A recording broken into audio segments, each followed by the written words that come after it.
Hello friends, welcome back to my channel और आप सभी को दिवाली की हार्दिक शुभकामनाएं। तो आज बनाने वाले हैं हम दिवाली के लिए एक सुंदर सा DIY जो हम घर में सजाने के लिए काम में लेने वाले हैं। तो चलो हम बनाना स्टार्ट करते हैं।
तो इन मटकियों को मैंने इस तरह से कलर कर दिया है, डिफरेंट डिफरेंट कलर में। तो ये बड़ी प्यारी लग रही है। तो इसको मैं डेकोर करने वाली थी, बट मेरे पास अभी थोड़ा कुछ आइटम्स नहीं था, तो मैंने सोचा कि बाद में मैं थोड़ा सा डेकोर करूँगी। तो अगली नेक्स्ट वीडियो में मैं ज़रूर आपको ये वीडियो शेयर करूँगी।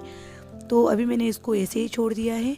और अभी मेरे पास कैंडल भी नहीं थी, क्योंकि हम दिवाली नहीं बनाने वाले हैं, इसलिए मैं थोड़ा सा इसी तरह से आपको डेकोर करके दिखाने वाली हूँ। तो आप इसके अंदर जो है जैसे कैंडल जो होती है इनको आप पिघला के इसमें डाल के बना सकते हो, या फिर पानी इसमें डाल के वो जो पानी वाली जो कैंडल होती है वो इसके अंदर आप सजा सकते हो। तो इस तरह से हमारी जो है कि ये प्यारी सी DIY रेडी हो जाती है। तो आप दिवाली पे इसको आप ज़रूर यूज में लें।